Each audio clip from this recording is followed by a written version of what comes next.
Hello and welcome to this week's episode of Uncorked with Funny Wine Girl. This is Funny Wine Girl, aka Janine Luby.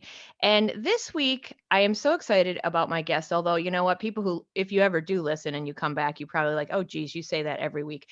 But I am excited about everyone I talk to. But my guest today, I have not talked to in years, and I used to see her a lot more. And I'm so happy I can reconnect with her. She is someone who just retired from the Navy, and I'm airing this on Veterans Day. So I always like to do, or I try to, I haven't been consistent. Consistency is not my strong suit in life. And that's a topic for another day.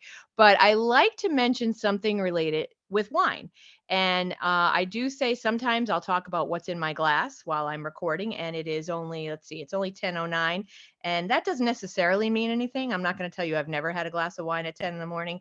But today I am drinking my coffee. And for those who watch the YouTube video, yes, I like to plug my Uncorked with Funny Wine Girl coffee mug, my favorite coffee mug. And it says, if it's morning, this must be coffee. So I am drinking my coffee, but I want to share a little factoid to do with veteran owned wineries. And again, I just did a quick Google search. So let's say this is not exactly, you never know what you're going to find on Google. But the first one that comes up to the top of the list, which I think is pretty cool because I've been there and it's in Pennsylvania, my home state. Adams County Winery. It is near Gettysburg, and that is a veteran owned winery. And I've been there, and it's supposedly also one of the oldest wineries in Pennsylvania. At 40 years, it's been in business. So that's pretty cool. A couple other ones, Blanchard Family Wines, I believe that's in California. Fredericksburg Winery, I believe, is in Texas.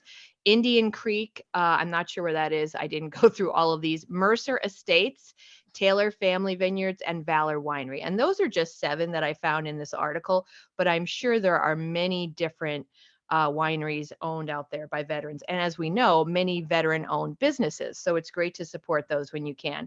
Support local. And, we don't need to keep giving the big box stores money. And let's face it, all that stuff is out in the sea right now anyway, in the cargo ships. So let's get to my guest. My guest is Valerie. Valerie. Oh my God. Why did I say Valerie? Because I said Valor. Why did I have? I'm sorry. This is my 4th podcast. Podcast this week. You know what happened there, Claudia? I was trying to think of how to say your last name correctly, and it threw me off. So Claudia, and I haven't had to say Claudia's last name in a long time. Zakuski. Zazuski. Zazuski. Okay. So Claudia Zazuski is someone I met, I want to say 15 to 18 years ago, maybe even 20. Is it 20? Possibly. Yeah, Probably it's hard to 20. believe. Probably Mhm. 20. We were taking a kickboxing class in Mid Valley, just a little north of Scranton, Pennsylvania. And we met there. And that group, for a long time, we were able to socialize in addition to exercising, which was really great. We got to have a lot of fun together. So that's where I met Claudia. Claudia just retired, and I actually wrote this down so I get your title correctly. She just retired from the Navy as a senior chief petty officer. So welcome, Claudia, and thank you for being here. Thanks for having me. So you just retired, like it's fresh, right? Like a couple months ago, or how long ago? Very fresh, yeah, in August, 29 years. Uh, Wow. it was time to make room for the younger generation to continue to move up the ladder. And a lot of things have been changing since I joined, it's a lifetime. So I wanted to move on to different things, and I also have a job where I travel. So um, the travel between a civilian job and, the military, it was enough. Yeah. Well, 29 years is certainly nothing to sneeze at. That's a long time to be in there to do what you did. Were you considered, because I know from knowing you that you were off a lot, like you traveled quite a bit. Were you considered, but it wasn't full time because you had a full-time job as well. Right. Yeah. So when I first joined, I was the Navy has like kind of 3 components. It's what they call the regular Navy, which is like the active duty guys, and then the reserve side, which is full-time support. They're active duty, and then reservist, selective reservist. And I was active duty for my first 2 years in the regular Navy, and then I got out and I went into the reserves for the last 27 years. But I was in a aviation command that was full-time around the clock, had full-time support, active duty personnel. traveled to every corner of the world. And our fleet wing that we worked under for, we had a constant presence in Europe, the Middle East, and over in Japan. So we constantly rotated out of those areas of operating, is what they call them, AOR. So heavily reliant on reserve personnel to back up the full-time people. So you were on the road quite a bit. I remember you going. Before we get into, well, I don't want to get too serious today, but I just want to hear your stories. What did you try any wines when you were traveling? That's what I want to know. You're not a wine Yes, drinker though, I don't think, or are you? I like wine. But yeah, of course. I mean, I was in Sicily, so how could Okay. I not try wine? Yeah, they have some good red wine, right?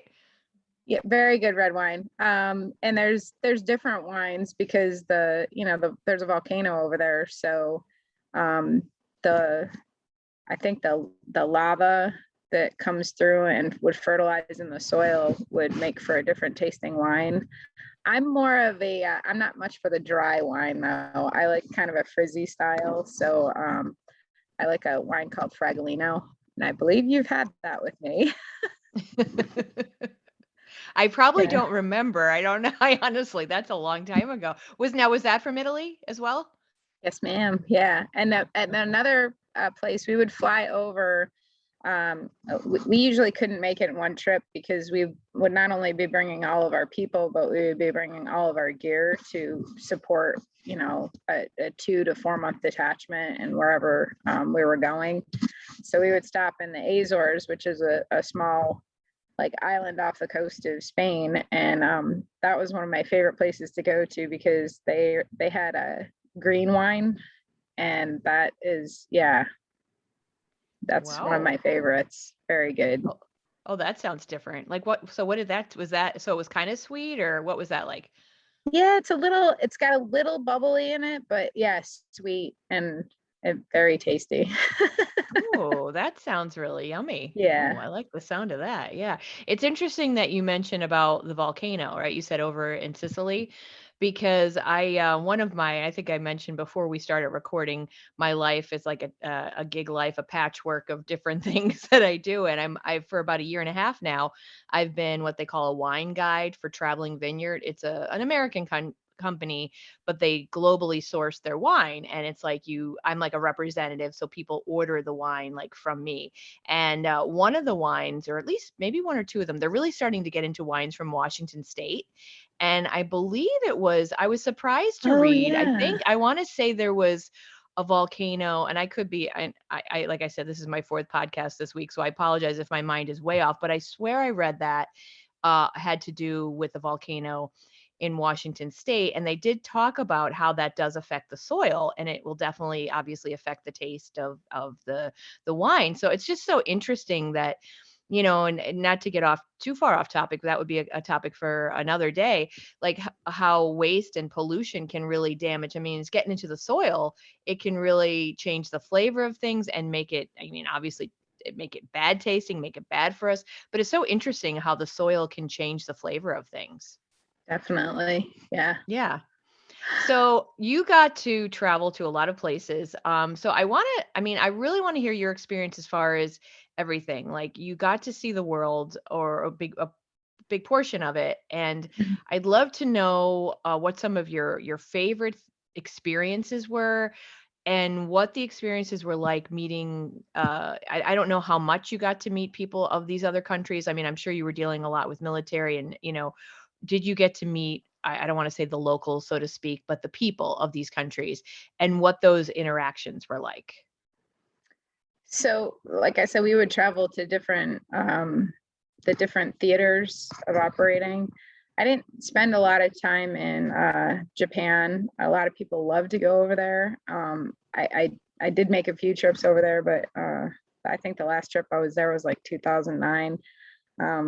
It was, an amazing experience. There's a lot of beautiful countries there, old architecture.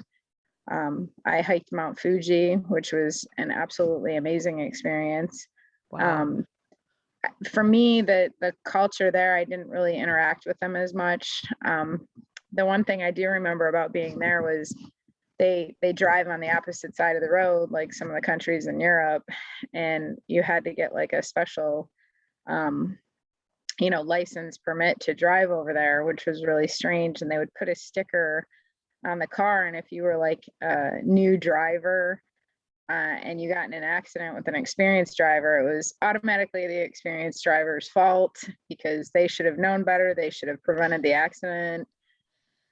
And so that was pretty interesting about their culture, but we didn't get a lot of time off base. I think a lot of the things that were nearby the base, you had to take the train to, and you never venture out alone because you never know who you're going to run into, or um, you know, just like any country, you go down to Tokyo and there's pickpocketers. It's a big city like New York City. So I didn't spend a lot of time there. So, but I did spend a lot of time in Europe. I love Europe.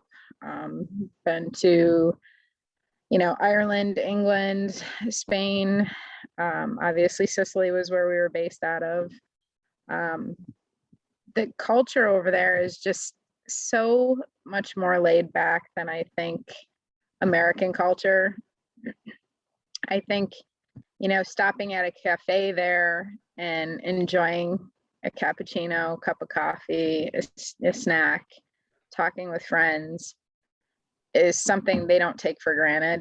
I think we're always in a rush. Even as we're talking about getting ready for this podcast, it's like, yeah, we got to get together, but when are we going to do it? And we're like hamsters on the wheel. We're just always spinning here. We don't really take the break to do that. And I think they really appreciate having that downtime. They have what's called now I'm freezing up here at the brain, but like where they have like 4 hours in the afternoon where everything shuts down, like from like 1 to 4, and they go home and take a nap, or they get dinner ready, or have a big lunch with their family, and then they open their shop back up after 4, and work until whatever time at night. And can you imagine doing that in the US if the entire like town you lived in shut down for 4 hours in the afternoon? Oh my God. Oh, I remember a week or so ago when Facebook shut down and it was the end of the world. So Right, yeah, right. you know what I Everybody's like, mean? why Yeah. can't I search something on here? Why can't I do what I want? We're a very impatient culture. And then I Yeah. had the really, I say an honor to do this. I was selected by the Commodore of our wing to be a liaison over in the Middle East and Bahrain. And I took care of all the fleet logistics squadrons that came through, making sure that all the sailors were taken care of, had, a roof over their head, vehicles to drive. We worked very closely with a lot of Bahrain personnel, but they weren't all just from Bahrain. A lot of them were from, Pakistan, India, Bangladesh. So, we would work out at the airport with them, where we had a spot for our aircraft, and phenomenal people. I think Middle Eastern culture is so misrepresented. They so many days when I would be stressed out, they'd come up, "Senior, why are you stressed out? Life is about happiness." And I'd be like, they're right. Like, why am I? This is gonna fix itself. We all know what we need to do. Why am I getting myself all frustrated about it? It's gonna be okay. And I brought those words home with me when I was like, oh my gosh, I got to find a house, and I got to find a job, and all these things are happening to me. And I would just tell myself that every day. It's going to be okay. You're going to find a house. You're going to find a job. Life is about happiness. And I believe in that power of positive thinking. And I think that they're very much like that. And I also think that they're good-hearted people that, I feel like the way I've grown up, my nature is, if you do something to me and I don't like it, I hold a grudge. I might not tell you that, but now I'm holding that inside there. they might get upset by something that you did, but they don't hang on to it. They just realize the next time that it happens, they're not going to be so giving with their, support or their help. They'll be nice to you, they'll be kind, but they don't hang on to that grudge and like, I'm never going to talk to you again kind of thing. And I was so comfortable with the environment there. And look at, I'm blonde hair, blue eyes. Middle Eastern culture is not blonde hair, blue eyes. I brought my kids there and they came over for 3 weeks and they did not once feel unsafe.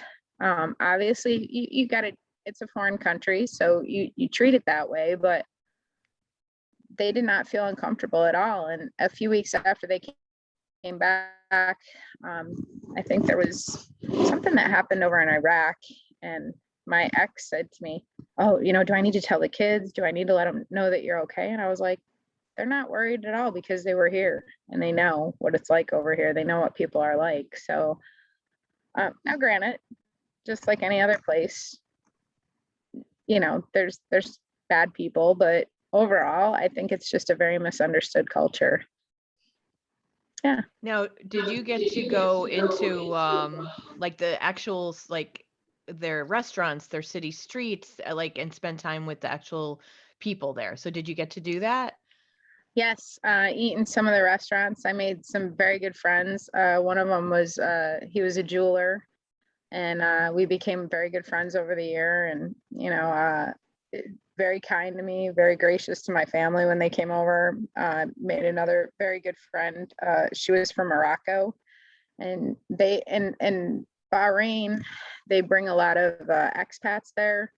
Like I said, they come from Bangladesh and Pakistan and stuff because they have better work and better pay there. So they're all from all over. So I'm very good friends with this girl from Morocco. I still keep in touch with her. Yeah. I don't know what other questions you have I can add on to.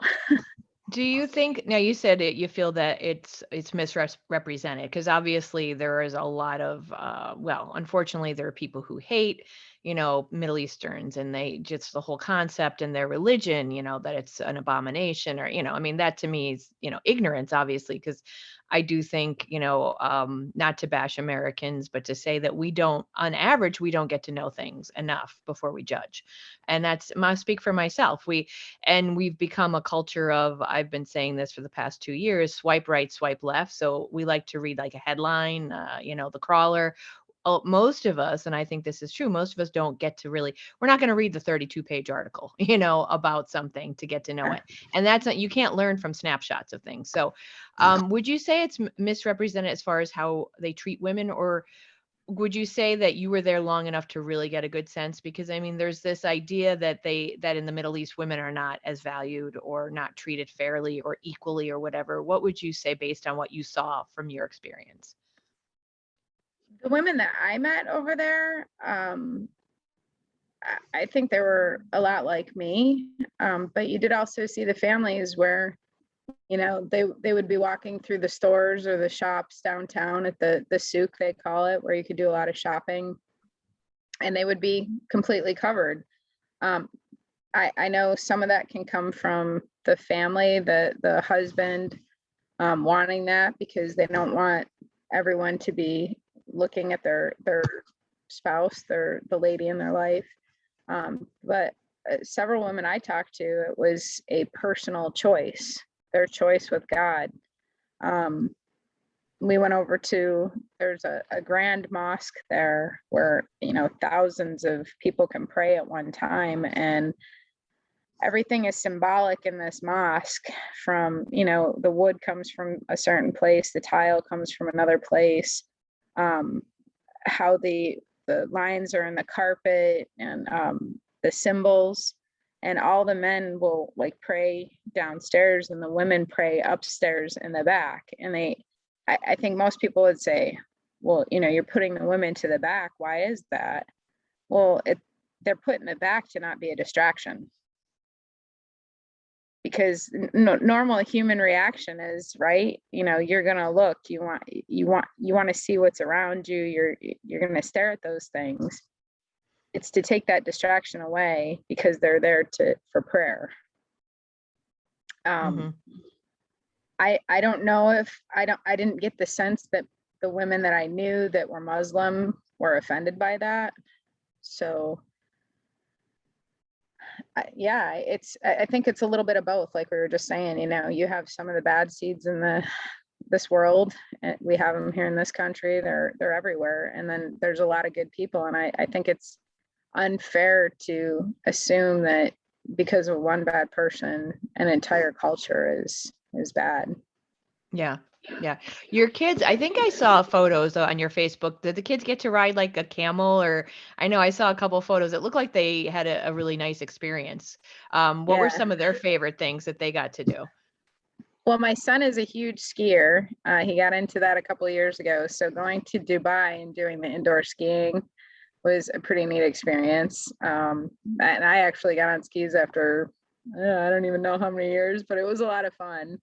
Um, I think that, and we went to the Burj Khalifa, which is one of the tallest buildings in the world.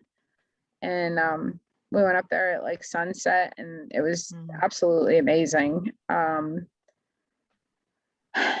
Going around Bahrain, we did the Grand Mosque, and then we had met. This is actually very cool. My friend that I still keep in touch with there, they have a big zoo there that's very like open, and she introduced me to a man that worked there, and so kind and generous. I told him my family was coming, and he said bring them. So we came, and he took us around the entire park, and then he took us back where like the lion and the puma and all that were, and he took us in with the cougar. And the cougar was purring like crazy. My kids got to pet him, and we're like, we're in a cage with a cougar. This is wild. And of course, everybody sees the pictures and like, I want to go there. Will the guy do this for me? And I'm like, I don't. I think this is kind of like a one-time deal, but what an amazing experience, right? For them to have Yeah. that. And yeah, what I'm trying to think of some other things that we did there. Bahrain is not a huge country, but trying the different foods. They're big on shawarmas, which is like the shredded meat that goes into like a flour or tortilla kind of shell. So they got to try some of the local cuisine and walk around and spend mom's money. Well, sure, because that's cool. Yeah. Do now I only because my wine is my thing. Do they do like are they into any certain because okay, Japan you have sake and different cultures. Do they not drink alcohol at all or overall for the most part there in the Middle East? They do, but especially during Ramadan, no, there's no drinking. And during sunrise to sunset, there's no drinking or eating of any kind. But alcohol is very limited there. And if you do get it out in town, it's very expensive. Mm. Yeah. Yeah. Do they And get even a it from drink, other I think countries or I'm sorry, go ahead. well, we went to, I remember going to a club one night, and I think for a round of drinks, we paid over $100. I mean, very expensive. So, I mean, I don't know if that's supposed to be a deterrent, but drinking is not big there. Mm-hmm. Mm. Okay. Well, and that's a big difference here from our culture, right? Yeah. Alcohol is I mean, truthfully, unfortunately it's a big part of our culture. And I say it myself because I know I drink too much wine myself, but it does I'm sure it does make a difference overall with the culture when you don't have alcohol as a priority, Mhm. um, and issues that happen, drunk driving and different things like that happen as a Yeah, result, I would, and I would in Bahrain, and I think it's a lot of the Middle Eastern countries, they show a police presence to keep the the I guess the calm would be a good way to put it. But the speed limit, forget about it.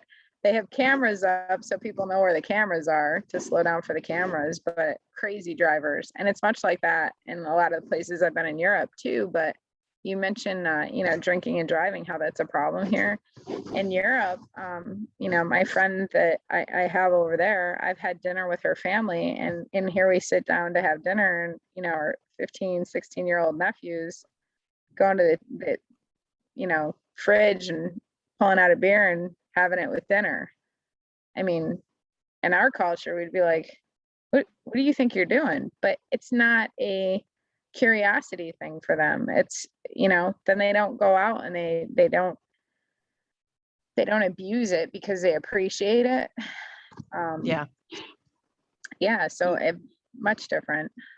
Yeah, it's not like that taboo thing where it's like, "Oh, I'm gonna sneak," because I mean, here in America, they're doing it. They're just doing it in a basement when mom and dad aren't home, or, the woods or whatever. I mean, we're not stupid, right? It happens, and then it happens to a degree where they're not prepared and they get sick or they have an accident, or yeah. I mean, that's unfortunate. When something is made to seem forbidden, it's only more appealing, right? Right. Yeah. Yeah. So you mentioned, that was a really cool experience your kids got to go over. I wanted to ask you about the whole experience. Now you did this for 29 years and you did have to be away a lot. So when I knew you, you were married. Yeah, your two kids. Obviously it had to be difficult to be away from your kids, but you also since have gotten divorced. Did that, or I guess, I mean, I'm not going to ask you to speak for everybody who's in the military and has to travel a lot, but I would imagine that can be challenging, obviously, on any relationship, the marriage and, with your kids. Whatever you want to share or speak to that, if you could just, whatever you want to share with that. Yeah, I think it definitely played a factor in it. I think one thing that always bothered me is that, when I would leave for a military obligation to travel, the first thing people would say to me after becoming a mother was, "Who's going to watch the kids? Oh my God, their dad." And I never felt like men got that. If Jay, that's my ex, he had to go on a business trip and was going to be gone for a week or two. Nobody said to him, "Oh my God, who's going to watch your kids?" And that was very frustrating. And I think that still exists in our current culture, that it's like taboo for the woman to travel and not be home all the time. And who's going to watch the kids? I mean, men are just as capable as women. And now it's much different. I remember, when I first joined, I would have to get calling cards and everything else, and when I'd travel, I'd have to use all these things to call home to talk to my parents. And now, iPhones are everywhere. There's international plans. I can FaceTime my kids no matter where I am. Texting, all those things, the communication is so much different. But I do think that, traveling a lot is a struggle on any relationship. And the key thing is to communicate. And if you don't communicate, it's not healthy and it starts going south. Yeah. Well, I imagine you also, but you obviously you missed your kids. Was that, and I'm not saying it was a reason that you should have, oh, well, she shouldn't be doing it, but how do you deal with that yourself? You just like, no, well, I'm doing this because I believe in it. I want to serve our country and I'm here for a reason. And you just kind of deal with the heartache. Cause I'm sure you missed the kids while you were away. Immensely. A much different situation being a reservist. As far as somebody that was active duty that would go on a deployment for 6 months, or like I was on my last mobilization for, a year. After all that time in the service, that was the only ever time that I did, a full year mob where I was away from my family for a full year. There are a lot of other people that serve our country and are serving right now that haven't seen their family in months. I would go for 30 days, maybe 60 days, a lot less time frame. And not to say that I couldn't serve my country back home doing the job here, but it's a little different when you would go as a reservist overseas, to lead a detachment, lead a group of sailors, take care of a plane, to make sure that we were meeting all our missions. Because I think, and you alluded to this in one of our conversations that we were texting about, establishing yourself and the role of women in the military. I think because as a reservist, I wasn't there all the time. The natural thing would be look at my full-time counterpart to get an answer. And, they knew I was capable. I knew I was capable, but of course, if I'm looking at two people, I'm going to go to the guy that's there all the time, not the person that's not. So it really helped me build relationships with people by being deployed. Yes, the bonus was I got to see a lot of cool places, brought some cool things home for my kids. It was hard being away from them and I missed them a lot, but I will also say it afforded them opportunities that kids, most of their friends have not had the opportunities they have. They've been to Sicily, they've been to France, they've been to London, they came over to Bahrain, we went to Dubai. These are experiences that my son's about to be 18, my daughter's 15. There's not many kids that can say they've had those experiences for their vacations. So I feel like it's given them an experience to see other culture and widen their perspective about things. So it has its pluses and minuses. Yeah. Yeah, I think to your point before about like, oh, who's going to watch the kids? I will cop to this, and I will admit, I remember a conversation with someone that you helped introduce me to, Nads. Oh yeah. When I was spending time with him, shall we say, I think we had been at your house, and this is many years ago, obviously, and you were about to go off again on something. I think you were about to be deployed, and of the two of us, and I hang my head low and I say, in this conversation, he was the enlightened one, which to me is crazy. But we talked about you going, and I admitted that I was kind of one of those people that's like, but she's the mom, that's hard. So I will tell you and I consider myself, I hate labels, so I hate to say a feminist, but I'm someone who believes in women kicking ass and doing whatever they want. But I will say that we had this conversation, and it was a bullet out of his mouth. It's hard to believe, but he was just like, well, why should it be any different? Because she's a woman. And that's absolutely true. But because I feel that, probably because I think that men aren't capable of so much, but because women are typically better, I think, for the most part, better caregivers, and like as far as the emotional department and understanding, being a little more understanding. So I'll admit, I will cop to that. I was one of those women that's like, well, but how can she leave and do all that? But I think you're right that there is still that sentiment, and it should go away, because you're right about like being there and being a strong female leader in the military.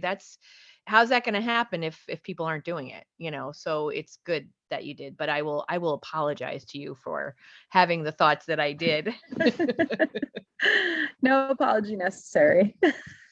Would you say that, obviously you've 29 years, you've probably seen changes, a lot of changes. Would you say that it's gotten better, or that I don't feel that in non military society that we're equal still. I think women and men, I still think there's differences in how women are viewed, treated, paid, respected, all that. Do you feel that the military is a good place right now for women? Are women treated fairly? Do you think? Because you hear about different scandals, and I just wonder what it's like to be a woman in the military. Do you feel respected enough? So that's a difficult question, because I think it's about, one, your leadership from the top, right? Okay. Two, personalities in general. I think in any job, people have to establish themselves. Maybe not as difficult as perceived for men to have to prove themselves as a woman, but I think it's the different personalities you deal with. I think most organizations have a very cyclical nature where they're at the top of their game. They have leadership changes, and either they continue going up that steep, or they start going downhill. Trends start going downhill. Leadership changes, morale changes, and then it's very cyclical. And with the military, most people transfer every 3 to 4 years. Reservists tend to stay in one location for a majority of their career. I know some of the guys I served with on the reserve side were with the same command for almost 20 years. I did have experiences where I moved around a little bit. But I think it's about establishing yourself. How do you want people to see you? Are you somebody that's gonna, carry your weight and go out and work on your qualifications? Are you gonna be the one that sneaks off when things need to get done? Are you gonna be there to support other people? And I think people pick up on that, and then the personalities clash. I'll take you and I, for example, right?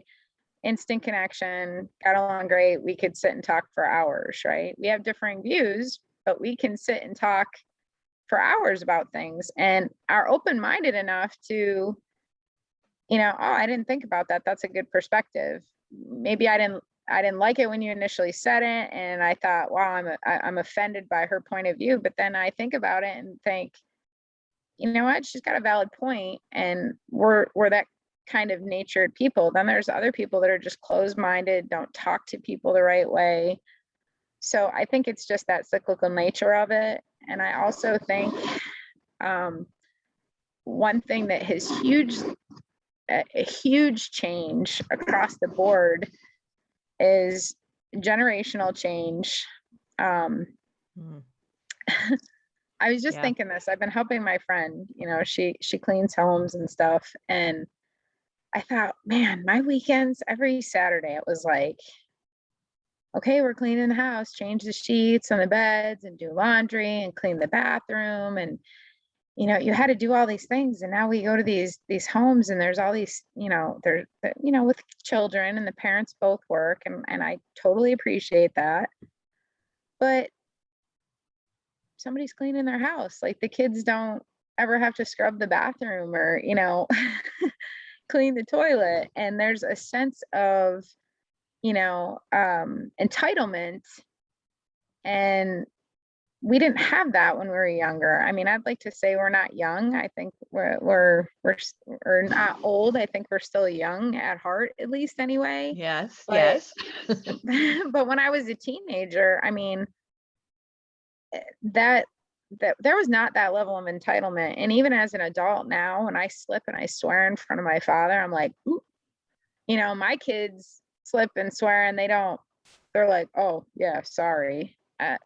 Where's the respect? And I think that's even happened with the military too, that it's like, if we didn't do a job right when we were a junior sailor, we got told about it, we got wrote up, we got, basically our butt handed to us, and we respected our senior people. So we're like, oh, I'm not going to upset them again. I'm going to do my job right. Man, I screwed up. Now it's like, you got to handle it with kid gloves, and you can't talk to a person that way. It's very different that way. So a bit frustrating, because I think that, when you're in the military, it's good order and discipline. It's not about, I'm sorry if I hurt your feelings. We, in the specific field that I was in, we fly planes, we move people and cargo, and we need to do it safe, and we need to do it right. And if you screw up, I shouldn't have to handle you with kid gloves and tell you, oh, it's okay. I know you didn't do it right this time. No, somebody's life could potentially be on the line if we don't do our jobs right. You need to be aware of that, and you need to be better, and you need to take your time, and you need to be more detailed. And I know that sounds harsh, and maybe some of your listeners might not like that. But, when you've got somebody's life in your hands, that's a big deal, especially if, it's a brother or sister that's flying that plane. I've been on emergency landings, and there's nothing fun about that. And even though a plane has a backup for a backup, there's people in those planes.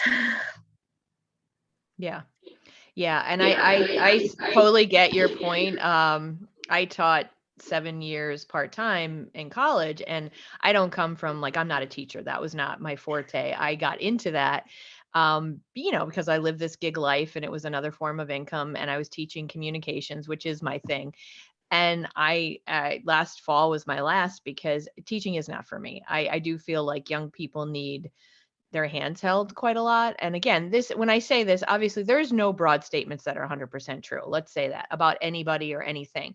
So clearly there are very independent young people out there who are articulate and got their stuff together, granted, but a lot and too many for me to keep teaching are more like, to your point, that need to be, and you have to talk to them a certain way. And that is becoming kind of, you mentioned the military, but it's becoming systemic in academics as well, where it's like too many, there's even in Harvard is known, there was a study done that are inflating grades, giving out A's that aren't earned.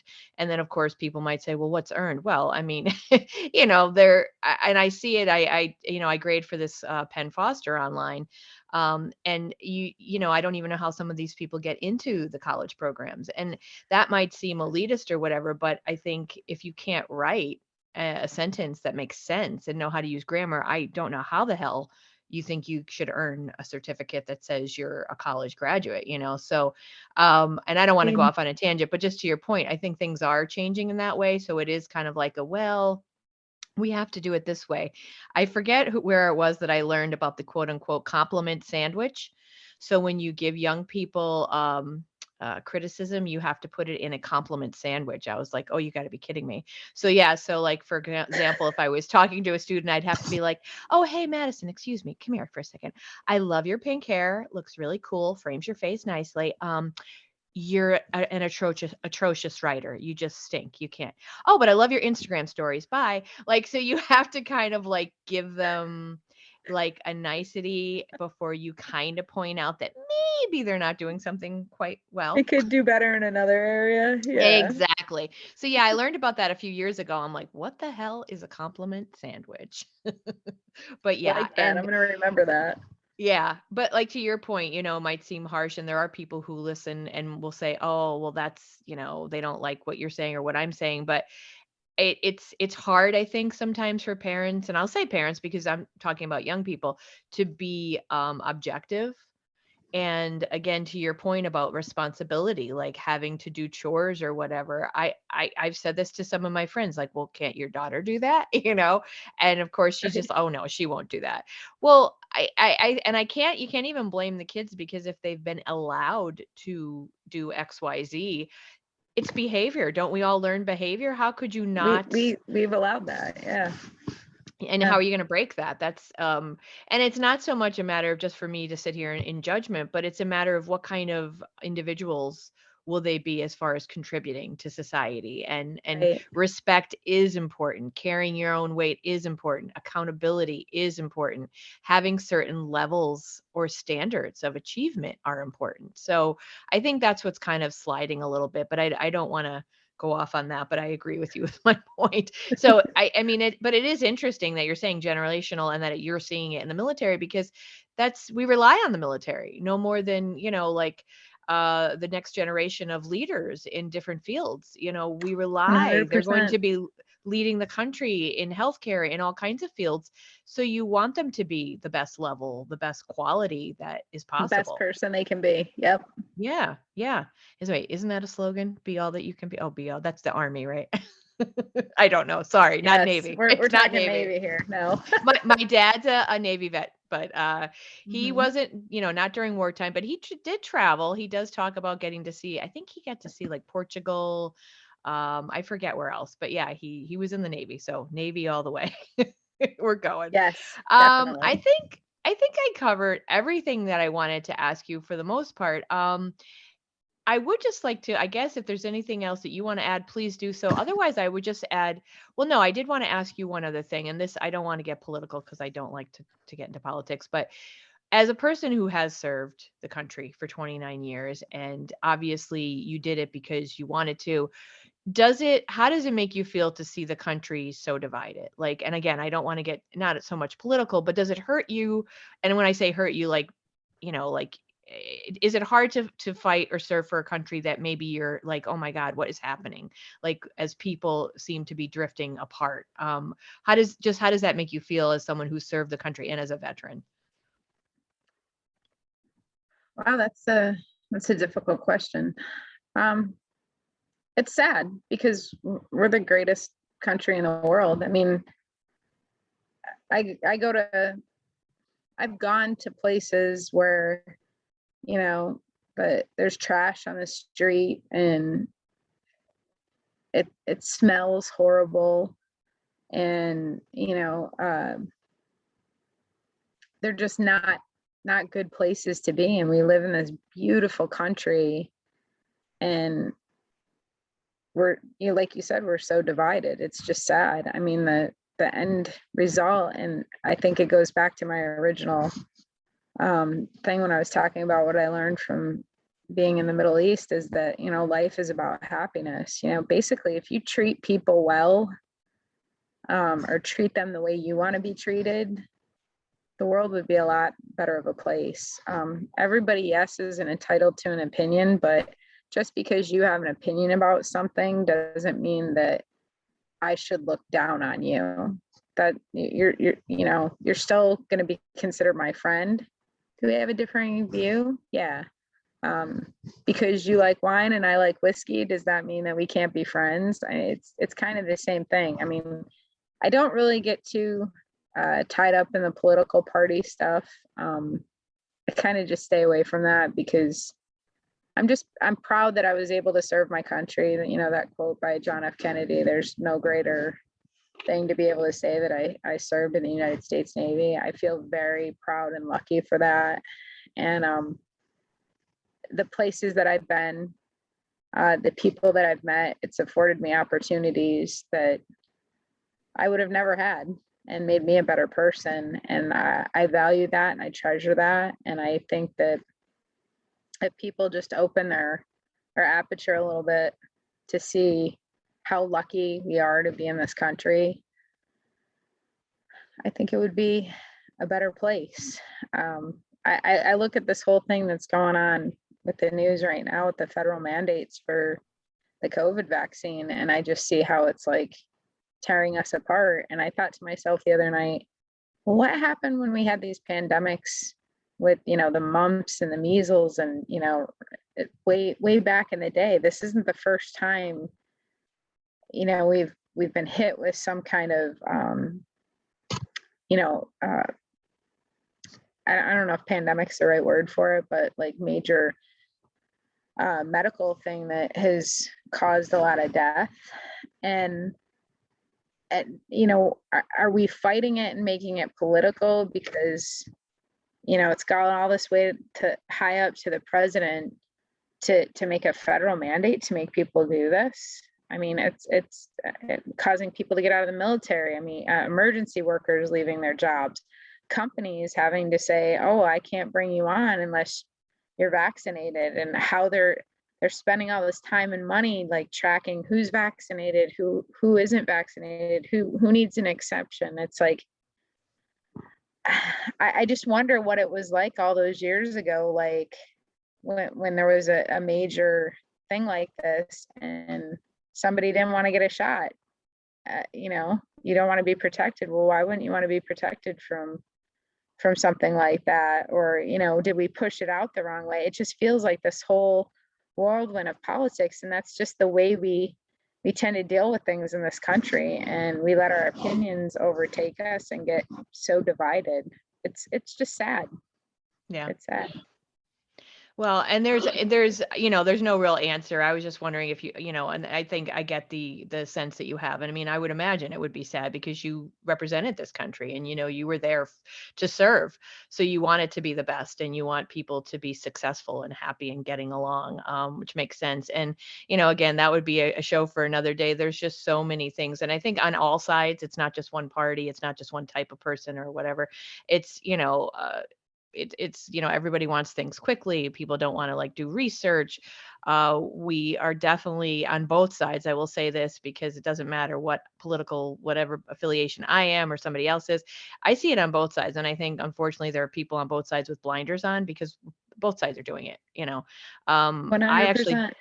I lost a friendship over it, but I won't say lost necessarily because if that's how the person, we were close in person and all of a sudden because of our differing views, she had to take a back, pull back, even though I treated her individually very well, never changed. And she never was able to actually have a conversation with me about it. So that's unfortunate like that, but that happens. So I'm thinking for me, I'm like, I'm cool with where I'm at. So, maybe she'll figure things out on her own because I know there was a lot Yeah, going on with her hopefully she'll come otherwise. But around. and if Yeah. not, that's okay too. But it shouldn't happen like that. We should stop hiding behind devices and get back out and like have conversations. And if you're afraid, although let's face it, everybody's up at Target, so I don't think people are that afraid, but then have a FaceTime conversation at least. Have that, like, look someone in the eyes and have a conversation. Don't let this stuff go to a point where you can't talk, you know? I mean, like you said, you can have differing opinions. It shouldn't make us feel a certain way about one another. And this isn't new. I remember when Obama ran against, I guess it was Bush years ago. I remember writing an article on like, it's like 4 computers ago, maybe 3 computers ago that I had that I wrote it. And I don't even know if I ever published it, but it was how I was feeling at the time. So it was my way of dealing with, like, if you drove by a car accident and someone was stuck in a fired car, would you ask them who they voted for first before you gave them help? You know what I mean? Like, seriously, would you? Like, that's not how it should be. Would you, Yeah. you know, would you withhold like your kindness to someone based on how they vote or their opinions? We shouldn't be like that. So to your friend in the Middle East about happiness, that's where we need to get to. Kindness and happiness, I think they kind of go hand in hand. So any Hey, closing words for you, Claudia? Go ahead, I'm sorry. two things. I just saw an old post I had put on my Facebook like 3 years before. I think I reshared it, and it said, do something today, to say hello to somebody and, make them smile, hold the door for somebody, ask them how they are. You just don't know what's going on in somebody's everyday life, and you just don't know how it might bring them up. And I had heard something like on the news about how there was this, people are so angry getting in fights on planes, and the whole mask thing, and it just the way people are treating that. And it's like, why are we so angry? Like, why don't we appreciate what we have? I mean, I have some friends that are struggling through some very big things right now, and I feel like a jerk when I want to complain about something, because I know what they're going through is a lot rougher, and they're doing it like with a smile on their face and pushing through and being an example for their family and for the people around them. Just like the one interview you were telling me about that you just did, um, for somebody that used laughter to get through going through treatments for a medical thing. It's, why are we so angry? I guess that's one thing I would like to say. And the second thing I would like to say before you let me go is, you mentioned when I said, well, what are you going to ask me? And you said, what would you tell young men or women that are thinking about joining the military? And I think it's an amazing opportunity to serve your country, whether you do it as a reservist, you do it, go in for a couple years in any branch, to be able to serve the country and the benefits that come out of it. You get help with school. They have opportunities for, veteran owned businesses, like you mentioned, the wineries. There's so many opportunities out there for individuals that have served their country. All the benefits of, medical coverage and leave. And I think if kids don't know what they want to do when they leave high school, which, I'm coming to that with 2 kids in high school right now, figuring out what they want to do.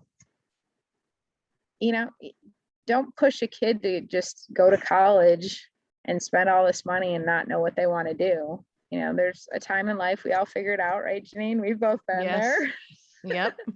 But if that's one of the options on the table for them, yes, there's that chance that they could be picking up a gun and going someplace that might not be very safe, but they're making the world a better place. And but there's lots of jobs in the military and in the branches that it can be very rewarding and give them experiences and open their perspective. So I just say, if you're not really sure what you want to do, go out and investigate those things. And, if a parent's listening to this, help your kids investigate those things. Don't shut off the door and be like, no, I don't want you to join the military because, I don't want you, to be in a war or whatever. I mean, you never know how it can change somebody's life. And, I would love both my kids to join the military, but I fear that they think, oh, well, she's going to want me, one, to join the Navy, which is true. And two, that they have to make a career out of it. And they absolutely don't have to make a career out of it. I didn't think that it would be a career for me.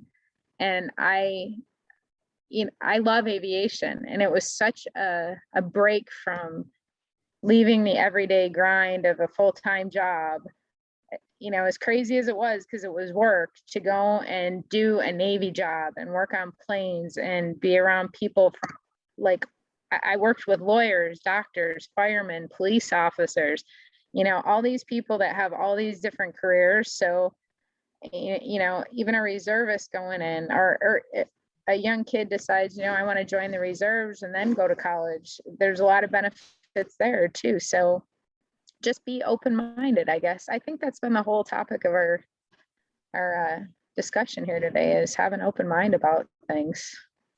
Yeah, and I really thank you for having me on here. And I'm not one much for the video recording thing, but it's been really a pleasure, and it's great to see you. Well, thank you so much, Claudia. And yeah, you're right. There's a common thread there, being open-minded. I mean, I think that could be applied across the board pretty much. Yeah. So I thank you for joining me. I thank you for serving our country. This has been Funny Wine Girl, Janine Luby. You've been listening to Uncorked with Funny Wine Girl. And we thank all of our veterans in all of the different branches. Sorry, Claudia, not just the Navy. But we no, seriously, we thank everyone for serving our country. We know that you help provide us with the freedom that we so much appreciate.